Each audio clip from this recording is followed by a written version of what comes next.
Hey, Kerry, we were all pretty impressed, or a lot of us were, with what we saw from Seven Banks on that brief look we got of you guys first day of spring camp. You obviously look at him with a little bit more scrutiny than us, though. So just what does he still need to do to impress you by the start of the season? Well, he's got to be consistent in his performance and his preparation, but at the same time, I've been very, very pleased with Seven. I think he's an explosive athlete. I think he's big and long and very much in the tradition of the corners that we've had here at Ohio State. So I'm excited to coach him and see how he fares out there. Next up, Bill Rabinowitz with the Columbus Dispatch and Tim May on deck. Bill? Hi, Kerry. Hi, Bill. You came back. I'm sure you wanted to maximize every second that you could when you returned, or refamiliarize yourself with the players, get things installed. How much of a setback has it been to have to kind of go on whatever schedule this is and have been gone as long as you were? How much catch up are you still kind of playing? I'm having a hard time hearing you, but I think what you're asking is the delay and the opportunity to be with the kids from March, whatever it was, till June the 8th, and doing all that over Zoom, and then the way the summer's been. And, I prefer to be a hands-on coach. I learned to be a Zoom coach. I think the neat part about that was that I probably have more communication with those kids than I would have in a normal recruiting cycle when I would have been on the road. So that was new and gave us a good opportunity to spend some time in some areas other than football where we were getting, to have conversation. And the other thing is there's a whole lot of those guys that were here, the first time around, and kids that I recruited. So I have a relationship with them. But at the same time, there's no question that the absence of available practice time, was disappointing. There's nothing we could do about it. And so we can sit around and cry about it, or we can just put our heads down and do with what we have. And I think we maximized every bit of time that we were allowed to. I think Ryan did a remarkable job of putting a schedule together that on a daily basis gave us the opportunity to work with kids in discretionary formats, voluntary formats, Zoom format, every possible way that you could. And so I'm comfortable that while nobody would like the situation, I'm comfortable that we probably maximize that time as well as anybody. And it's an obvious question, but how much of an impact does Shaun Wade's return have? And how confident are you that the other three spots will play to the standard that Ohio State is used to? Well, I mean, it's very early in camp for me to say confident, but at the same time, I really like these kids. I love Shaun Wade. I'm thrilled he came back. I think we have a lot of talent back there in the back end. It's just young talent. It's, inexperienced talent. But that's what happens when you have great players. I mean, we lost a bunch of really good players off of the defense, but we recruited a bunch of really good players to take their place, and guys that have been working extremely hard to have that opportunity. So I'm excited about it, guys. We're ready to play. We'll be fine. Thanks, Kerry. Next up, Tim May with Letterman Row and Brendan Gulick on deck. Tim, are you with us? Yes, I am. Thank you, Gary. Thanks for calling on me. By the way, Kerry, I think I heard on the radio show the other day you're a grandfather again, so congratulations. That's 8 of them now. 8 of them under 7. So thank you. It's but my kids are fertile. That's called the herd mentality, I think. But I believe so. And please don't put that on Twitter. I know somebody in there's typing that already. I shouldn't have said that. Yeah, you shouldn't have. I shouldn't have said it either. But hey, that's life. Real quick, what does it? If you had to define for someone, what does it take for a player in your mind to be starter capable as a cornerback at Ohio State? What are you looking for the next 5 weeks? Obviously, Shaun Wade's going to be back, you do believe. But what are you looking for example, at that other spot that's going to define people that you think can play the cornerback position at Ohio State? Yeah, that's a great question, Tim. I think more than anything, I'm looking for a gritty competitor, a kid that refuses to lose, that it plays with a fearless mentality of my man catches no balls. And that's really the mindset that we have to have. play in and play out. Physically, I love long, fast corners, and we all know that. But more than anything, I want a mentally tough guy who's going to line up day in, day out, play in, play out, and have the confidence that his guy is not going to get open. He's going to be an on-body coverage, and he's going to deny that reception. And so that we're developing that mentality. I'm excited about these guys and their development of it. But that is really what I'm looking for. It's what I look for when I recruit. I like to recruit winners. I like to recruit guys that their guy doesn't catch the ball. And if we do that, we've had good days. In the last several weeks, has there been one guy that's kind of jumping out at you that maybe people don't know about right now who could be in that mix? I wouldn't say that. I think everybody knows all the kids that we have here. And I think, we've had some guys that are slowed a little bit by injury and different things like that. But I think that this is the core group of players that everybody has talked about are the guys that are going to go. I think we have a great group of young freshmen and they're talented. They don't know what they don't know yet. And so we're working on that. But, they're learning about the toughness of Ohio State and the culture. And I think those kids are all going to contribute. I think that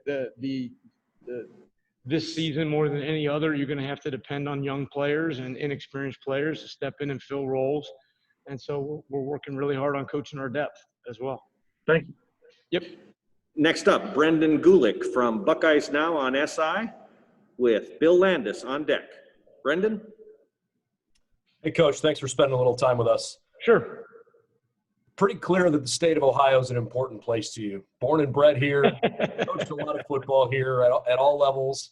You left and you came back. Why is Ohio football so important to you? Well, it's really everything about who I am. From the time I was so glad we're going to get to play and coach. It's been 53 years since I wasn't on a sideline, and I was 4 years old at the time, in a fall.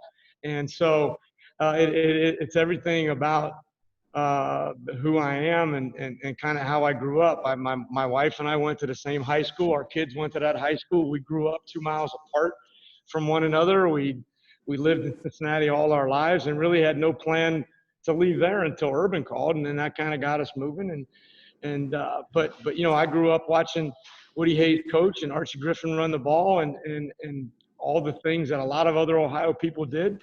And I love this state. I love what you get in Ohio residents. I love, you know exactly what – I'm from the west side of Cincinnati, and you know exactly what you're getting from a west sider. And I found that that's true universally around the state of Ohio. And one of the things that I love the best is when I go somewhere else, invariably somebody is going to say OH, and there's a connection there. So Buckeyes are special people, and I'm just really, really glad to be one of them. Thanks for sharing. Next up, Bill Landis from The Athletic with Austin Ward on deck. Bill? Hey, Kerry. Hey, Bill. Where you just came from, the NFL, it seems like nickel or big nickel, whatever you want to call it, has kind of become the base kind of defense across the league. And just wondering how maybe you see that trickling down to college and whether or not you think the college game is moving towards having hybrid kind of defenders on the field, guys that can play safety and corner or safety and linebacker. Yeah, I think that it's a nickel-based league because it's a throwing league. 70% of the plays are passes. There's very little quarterback run, although it's cycling back to that a little bit with some of the dynamic young quarterbacks and their ability to run. And so you're going to be in a nickel. You're going to have to be in a nickel concept and to be able to handle the speed in the slot of kids like Tyreek Hill and those guys that they have in the NFL. And so I think it has its place. Obviously in college football, not necessarily just on third down. It's more based on your opponents and what they're trying to do with the ball. But you always have the quarterback run factor in college football that you don't experience in the same way there. And so I think that there's a little bit more of a hesitance for some people to play some nickel stuff on first and second down here. So when you look at the group that you kind of inherited, and I guess you could argue that with Sean and Pete on the field, you could potentially be a nickel even if it looks like a 4-3. where do you see, I guess, this defense going in terms of implementing some more of those looks? I know maybe you don't need it as much in the Big Ten week to week, but just sort of diversifying the package, I guess, a little bit. How much do you think you can add to this defense? I think the big thing is having the ability to play in multiple personnel groupings on defense.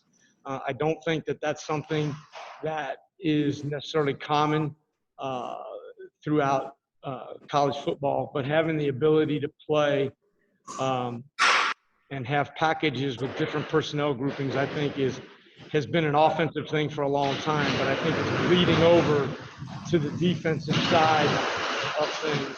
And I think you're going to see that continue to grow and develop. I think more than anything for us right now, it's going to be ability-based. It's going to be based on the talent of the roster and, frankly, the health of the roster. You know, you're going to have to be flexible this year. You're going to have to be able to adapt to a lot of situations based on who's healthy and able and ready to go. And so those are things that may evolve more this year than any other. Thanks, Kerry. Sure. All right, folks, I'm going to just have time for just a few more questions for Coach Coombs. Next up, Austin Ward from Letterman Row with Rob Aller on deck. Austin? Hey, Kerry. Hey, Austin. I understand that you were one of the coaches that made a call to Sean on his birthday last week. Which recruiting pitch was the tougher one or the bigger win for you, getting him out of high school or getting him to come back? Yeah, it's funny. I never felt like it was hard recruiting Sean Wade. I mean, everybody says that. I think this is an extraordinary kid. First of all, I sang happy birthday to him, so that was, I think, what pushed it over the top. But the reality is that this is a kid that loves his team. He loves his university. You guys remember he committed all the way back when we won a national championship in 2014. He loves to win. I just think he's an extraordinary kid. We've had a great relationship the entire time that we've known each other. Even when I was in Tennessee, and I would text these kids and communicate back with them and encourage them and those kind of things. I mean, I just feel like I've had a great relationship with him all along. And to be honest with you, and the reality is, when a kid says to you, I need you to talk to me like I'm your son, then there's a lot of responsibility that goes with whatever you're going to say to him. And I don't take that lightly. And so our conversations, I tried in every way, shape, and form to talk to him as if he was one of my two sons in the same situation and give him the advice that I would have given them. And at the same time, making sure that he was very comfortable, understanding that I loved him regardless of what he decided, that was unconditional, and it had nothing to do with whether or not he played for us or somebody else or whatever he did in this season. And Jerry mentioned that he wasn't able to practice with you guys quite yet. Is there any concern, or is that just part of this process playing out? Any concern about him being able to get cleared? No concern about that, but it is part of the process. And then, okay. So it's just a matter of COVID testing, which if any of you have had that, it's a wonderful experience. I would recommend it to all of you. But we're just waiting on his results right now. Gotcha. Thanks, Kerry. Sure. Next up, Rob Aller from the Columbus Dispatch, and we'll close with Doug Lesmerises. Rob, you're up. Hey, Kerry. Hi, Rob. How you doing? Great, thanks. Hey, going back to when you first got here, you coming up with the Best in America tag. Hey, how did you come up with it? But what's the satisfaction now where you are, seeing how successful this whole thing is gone? And can you describe that? Yeah, I don't know. You know, I'm not satisfied yet, but I appreciate that. Really, the whole mantra of BIA came from being at the best place in America. And if we're at the best place in America, we certainly should be the best in America at what we do. I do, when I recruit kids, I tell them I really only want to be around people who want to be the best in the world at what they do. And that doesn't matter if it's the girl that comes in and sprays all the stuff in my and is trying to make sure it's healthy for when I return the next day, or the kid who's dragging the bags out from my drills every day. I just want to be around people who want to be the best in the world at what they do. And since we really only play football in America, we decided best in America. And you know, that's a challenge because that means there's a standard to live up to every single day. You can't, that's not something that you just say and somebody slaps it on a shirt or on a hashtag and you become that. I mean, we try to hold ourselves to be accountable to that every day. And I think the kids have a vision of that. They have an understanding of what's required. They're in communication with our guys who are in the NFL who let them know, you know, you have to perform. You have to perform every day. You've got to, you know, there's a living, breathing standard to live up to. And so I'm really gratified by that. I'm gratified by the kids that are still playing, what they're doing in the NFL. I think it's extraordinary. Obviously, the volume of kids that we've got playing right now and how well they're playing, it's exciting. And, you know, and the fact that we're in constant communication with all those kids is really neat to me. And when you were in the league, did you run into guys, scouts or whatever, that kind of came and said, what do you got? What did you have going on at Ohio State? I assume that your reputation kind of preceded you there. Well, I mean, I think that what I told my kids when I left was that I had that opportunity because of the way they had performed and played. And I think that was true. I owed them for that. And so when I got there, obviously there's a lot of questions about the players that the Titans wanted to know, you know, about those kind of things. And so I just tried to coach those guys the same way I tried to coach these guys. And you know, it seemed like we were doing okay there the last couple of years. So, and I think they're going to be really good this year. So, so I don't know. I really don't even know if that answers your question, but, you know, I don't think they didn't think we were waving magic wands. We got a great strength coach who trains these kids in extraordinary fashion. We have to compete against the best wide receivers in the country day in and day out. And because of that, you survive or you get eaten alive. And the kids that survive here in practice are going to be okay on Saturdays. And if they're okay on Saturdays at a place like this, they're probably going to have a chance to be okay on Sundays somewhere else. Thanks a lot. And final question for Coach Coombs comes from Doug Lesmerises from Cleveland.com. Doug? Hey, Kerry. Hey, Doug. You said you like long, fast corners, and I think we all know that. Marcus Williamson from the outside feels to us at the moment in the very early stages like maybe the leader to start in the slot. Maybe you can tell us if that's correct or not. But Marcus isn't quite as long as some of the other guys you've had through here. What did you like about Marcus and the way he plays at the size he is? What did you like about him in recruiting, and how do you see that translating right now? Yeah, I think it's a great question, Doug. It's a matchup business, right? And so he's playing more in the slot than he is outside simply because more of the slots we'll play against will be similar size and stature players. Slot corner is going to major in short space quickness, whereas the long corner on the outside is going to have probably a little bit more long speed and have some length at the line of scrimmage and press man-to-man against taller wide receivers. And so that's been, to me, an easy transition for Marcus, and I have a comfort level with that. I've recruited Marcus out of high school. I've always found him to be a thoughtful, intelligent player who plays really, really hard. I think he's had an extraordinary offseason. I think he's playing really well right now. I'm excited to watch him continue to grow and compete as the season goes forward. But I think he's had a really, really good fall and spring. And just thinking very long term here, Kerry, if you still are at Ohio State, if and when Braden becomes the head coach, would you leave Ohio State to go work for him? That's a great question. So I love my son more than I love oxygen, but I don't know that I could work for him or that he could work for me. I shouldn't say that because that'll be on Twitter too. I got to tell you, every day I get to spend with Braden Coombs is a pleasure for me. He just texted me a little while ago, and I'm very, very proud of him. But I love Ohio State, and I'm really glad to be back here. So I'm going to leave it at that. Okay. Seems like he's doing good things up there. Thanks, Kerry. I appreciate that, Doug. Thank you. Hey, Kerry, can you just give a Haskell Garrett update at all? Yeah, I can't hear you, Bill. Can you give a Haskell Garrett update? I mean, I think he's I think he's probably not as far away as any of us would have thought when you get shot in the face. If that helps you, Bill. I mean, I would have thought season over, career over, and I don't think that's true. If that helps. I don't even know what I'm allowed to say on that, so I'll be quiet. Yep.